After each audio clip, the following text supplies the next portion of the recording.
to another episode of the Female Empowered Podcast. I'm your host, Christa Gurka, and once again, I'm excited, genuinely excited about this natural next step of a conversation and an episode we had a few weeks ago. A couple episodes back, 337, I told you about how you should stop competing on price. That when you're small and high touch, you don't compete on price, but rather you compete on precision. And I got a lot of messages, a lot of DMs that said, yeah, I understand. I'm not lowering my prices, but how do I actually justify charging more? How do I make my studio feel worth it? And for those of you that can't see me, I'm doing air quotes. That, my friends, is the right question you're asking, because raising your price without raising the experience is just not going to work. It just doesn't fly. The math doesn't math. The price has to be backed by something. And here's that part that nobody wants to hear, that something is almost never the thing you're actually spending money on. You can pour $12,000 into brand new reformers, a fresh coat of paint, eucalyptus towels, a candle that smells like the One Hotel. I love that candle. I love that smell. And still have clients that try one class and never come back, because premium is not about what you bought. It's not about things. Premium is a feeling, and that feeling is built by people and standards, not by the amenities you have at your location. So today I'm going to show you exactly where that feeling actually comes from, where almost every studio gets it wrong, and the small, nearly free upgrades that move you from nice to I'll pay whatever she's charging, right? Because I built Pilates in the Grove from 300 square feet into multiple locations, and I can promise you that the clients who paid premium and stayed for years were not staying for my flooring, because I didn't change that ever. They stayed because of how it felt for them to walk in. So let's break down what premium actually is, where studios waste money chasing it, and the small but mighty upgrades that create that big perceived value. Okay, let's get into it. So premium is an experience, not amenities, right? Amenities are what you can buy. Experience is what people feel, and those are not the same. Anyone with a credit card and a build-out loan can buy your same amenities. A franchise with private equity money behind it can out-amenity you every single day. They can have a nicer lobby, more reformers, a great app, a smoothie bar, those lights behind the mirrors. You will lose that race every single day. We also talked about this a whole lot, the private equity thing, I think episode 338. So amenities are like table stakes. They get you considered. They look good on Instagram, but they don't necessarily get you chosen or kept. Premium is the feeling that says, I am welcomed here. So let me bring back the two studio examples that I gave in episode 337 about not competing on price. But I want you to now think of this in terms of a premium experience lens. So you have Studio A that has 16 reformers, brand new equipment, gorgeous lighting, a nice check-in kiosk, a beautiful lobby. You scan a QR code when you arrive, but nobody says your name, because probably nobody knows it. You have people setting up tripods in the corner for their influencers. The instructor started a week ago and is pulling exercises off of YouTube as you walk in, has very little experience, is screaming at you through a microphone. All right. Now, Studio B has 4 reformers. The equipment is good, standard, not flashy, but the instructor not only knows your name, but she knows that you have mild scoliosis.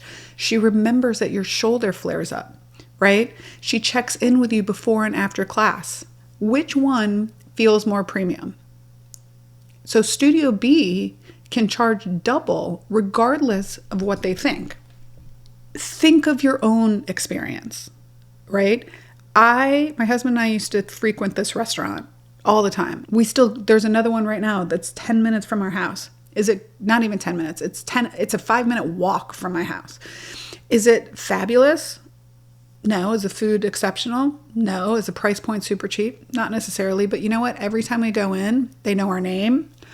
They know our kids. They say hello. They remember what kind of wine I drank. They tell us, oh, hey, this special is back on the menu again. I know you liked it last time. It's the experience of people making us feel special. So let me give you another example as a physical therapist. So here's how I want you to think about it if you're a clinician. Think about it in terms of amenities are the symptoms and the experience is the root cause. So a patient might come into the clinic with knee pain. And the cheaper clinic does ice, stim, sends them home with a sheet of exercises, right? Moves on. They treated the symptom, the service thing that you can see. But you assess the whole chain and dive in to find that the hip is really what's causing the knee pain, or the ankle, and you fix the whole problem. That's premium. Premium isn't the prettier studio and clinic. It's the experience underneath that client can feel. Again, I'm doing this in air quotes. They can feel it working, even if they can't name it. And by the way, oftentimes they can't name it. It's a feeling they have, and people buy based on emotion. All right. It's the whole client journey, not necessarily the aesthetics. Now, I'm not saying have a disgusting, dirty, gross studio, but it's the entire experience. So whereas most people, they obsess over the lobby, the one moment a client on Instagram sees and then ignores everything else. So yes, should you have a nice lobby, the first thing that people see when they come in? Yes. Does it need to be a $50,000 lobby? No. Does it need to have anti-gravity chairs? No. Does it need to have a place for them to sit? Maybe. Does it need to have a nice inviting desk area? Maybe. But it's a feeling. It's when I started Pilates in the Grove, I was very intentional about the colors I chose, the fonts I chose, the way you literally feel when you walk through the front doors, when you walk through the threshold of that place. And people felt it, and that's why they stayed. I did not ignore the 20 other things, though, that actually shape the entire experience. So premium is that entire arc. How easy is it to book? Do you get a confirmation? Does it tell you what happens in the first 24 hours? Do you get a tour, like where to park? Do they get a message after they leave? Is there a little sign? I talked about this before, like maybe there's a little sign that says, welcome Ashley on your first day, right? Do they follow up if you haven't been in the studio for a while? Do they remember your name when you come into the studio?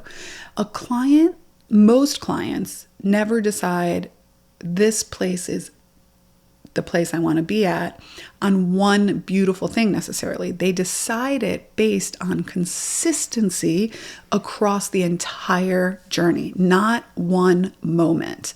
Okay. So another example would be, let's say your website looks really crisp and clear and premium. Again, I'm saying premium with air quotes, and premium and high touch. And then they walk into your place and there's nobody greeting them.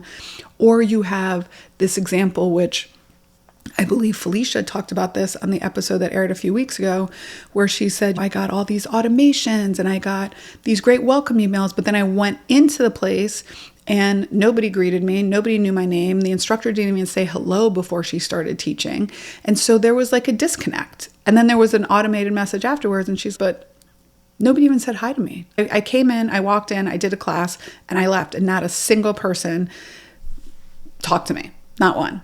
So if aesthetics are the cover of your book, the journey is whether the book is actually any good, right? Is this reader going to get past the second chapter? Okay. So think about things in your own life. When you walk into a restaurant, is the interior stunning and do the tablecloths look great, but is the host rude? Or if it takes 20 minutes for the server to come to your table, or they never came back and asked you how your meal is or how can they help, versus a place where, let's say it's even a small place and you're wearing black jeans and a white napkin and someone comes up and gives you a black napkin. Those are the little things that feel really good. I worked in restaurants for years and I always love when managers come over and say, how's everything going? Everything good? Anything I can help you with? I love that.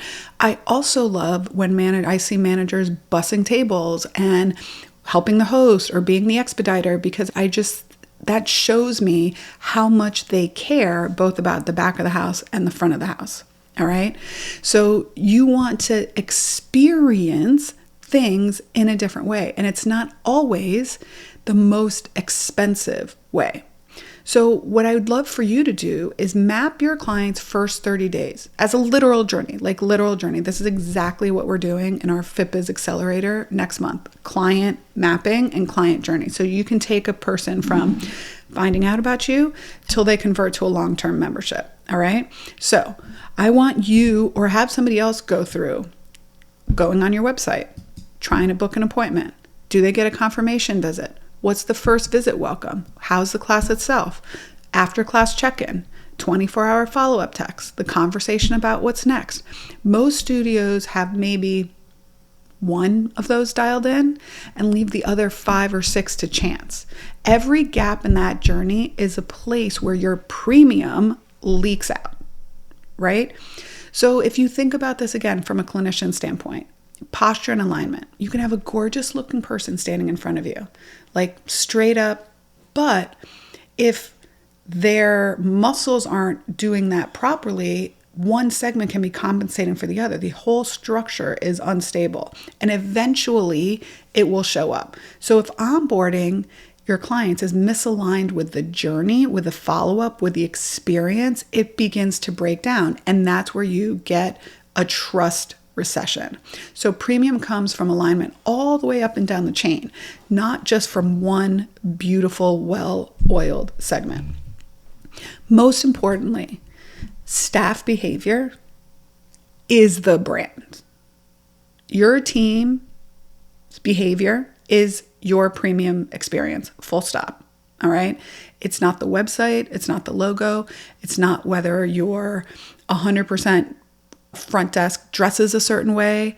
Premium is a standard, and a standard comes from behaviors, something specific and observable. Okay. Be welcoming is not a standard. I want you to greet every client by first name within 10 seconds of them walking in the studio is the standard, right? So it's important that you have clear values, clear expectations, and clear behaviors that you are looking for. That is how you set the culture. And that is how you keep yourself from the danger of a slow slide into fine. Fine staff create a fine studio, and nobody pays a premium for fine. I talked about the hidden costs of mediocrity in a previous episode as well. Behaviors that create premium experiences are almost always free. Always. Eye contact, remembering names, remembering details, checking in on them before and after class, following up. The cost is paying attention, not money, okay? Paying attention, listening. That is how you create a premium experience. So it's really important that you define with your team what premium looks like as actual behaviors, right? The same way we discussed in a previous episode, like what a good class looks like. A great premium class isn't necessarily the hardest class. It's the way that the instructor builds rapport with every person in that class, that they start on time, that they end on time, that they check in with new clients at before and after class. They modify for people in the room. They give clear, concise cueing, okay? Either those behaviors are binary. They either happen or they don't, and they should be repeatable. So while every instructor can be different in how they teach, the experience should be consistent. The experience itself, the feeling people have, should be the same across the board. And here's one thing I learned growing Pilates in the Grove, is that once your standards are crystal clear and your culture and mission, vision, and values is strong, your best people start leading from the front and they hold the line for you. You stop being the only person that is carrying that premium experience on your back, okay? I use this analogy all the time in all my meetings. I've talked about it a lot. I used to explain this to my team. If our team is a boat and you have people in the front, people in the middle, people in the back, all right? The people in the back are dropping anchor. They're making it harder for anyone to move forward. All right. The premium experience is set by those that are in the front of the boat because they're driving forward. But if average behavior, which is the majority of people sitting in the boat, if you let average drive your team, then your culture rose at the pace where fine is the standard.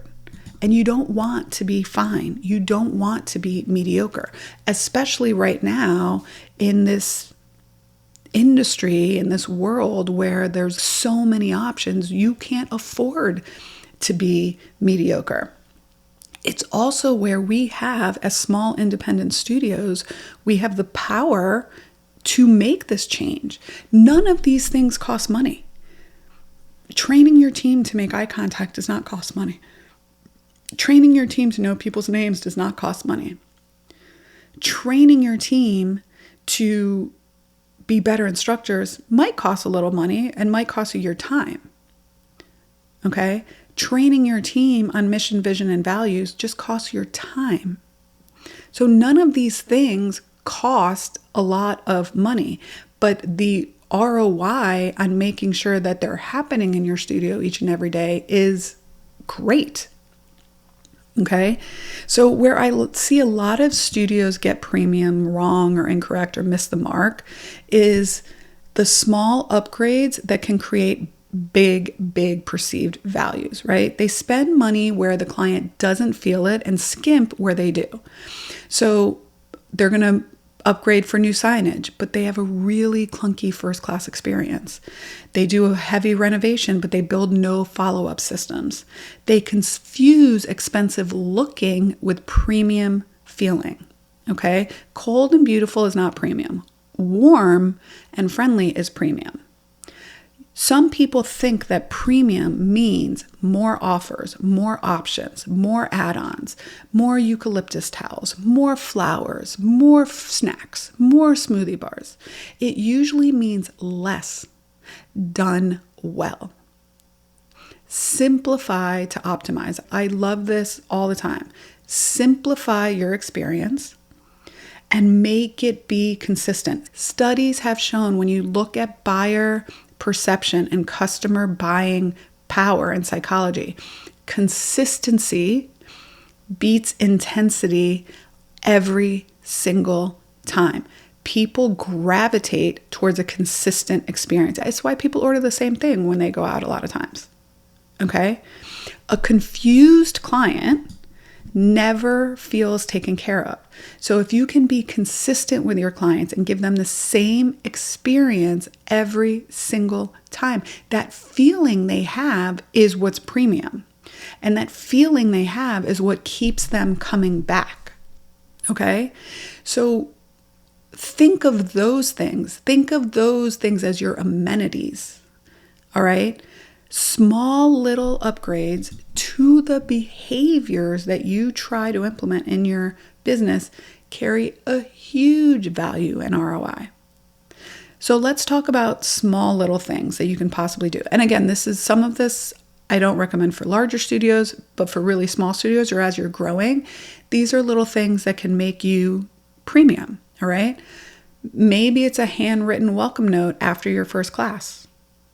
Or maybe it's a handwritten welcome note on the reformer or on the bike or on the mat, right? Maybe it costs you 50 cents and 3 minutes to make that happen. Maybe it's a text from the instructor the morning after someone's first visit. Not automated sounding, even if you do automate it. A real, loved having you, how are you feeling today? I just wanted to check in.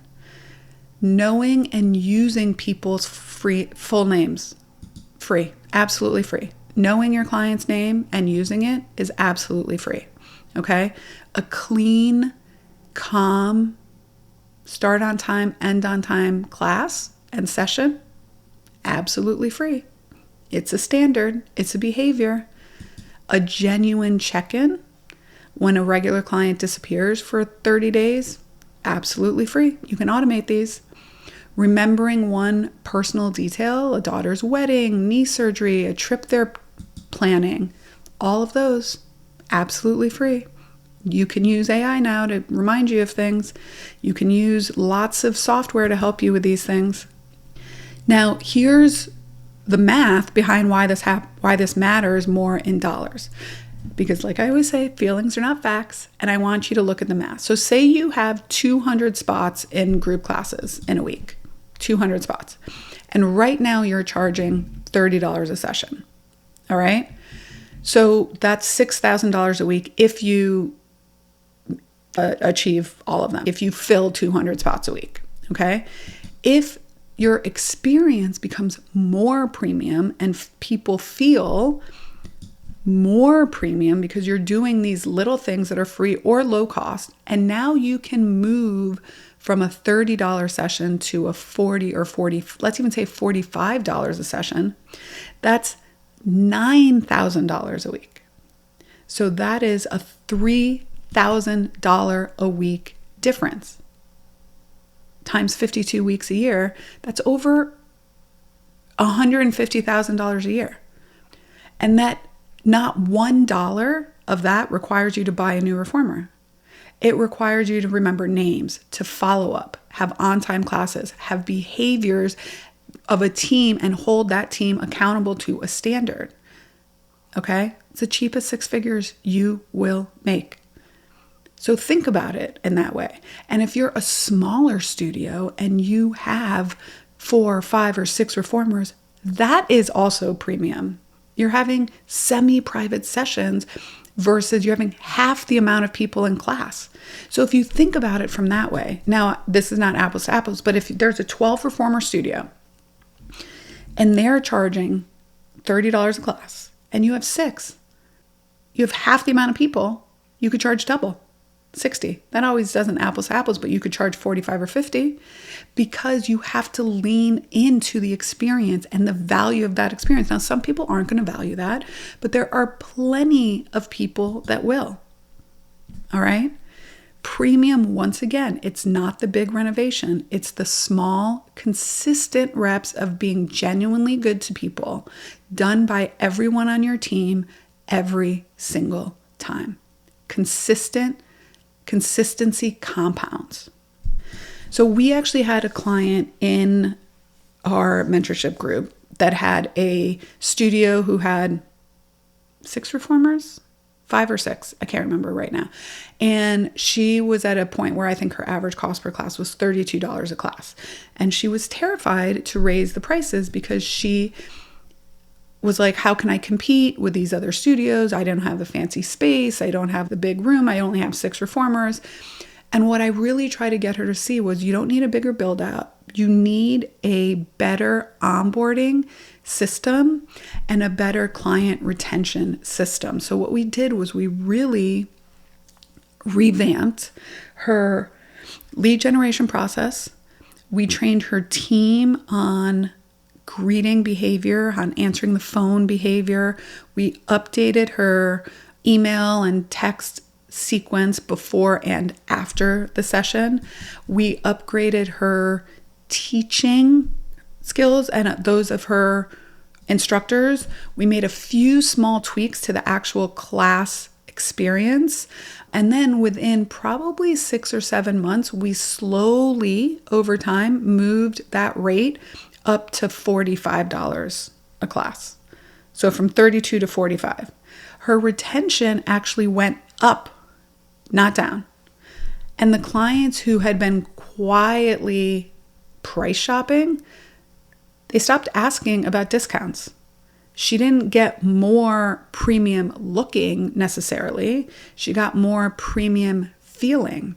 Now, did some people leave? Some of those price shoppers leave? Yes, but it then opened up availability for the people that were looking for this specific type of experience, right? So this is the things you need to remember, that premium is never about the equipment, the candles, okay, the lobby looking a certain way. It is a feeling, and that feeling is built by your people, by your standards, and the consistent things you do across the entire client journey.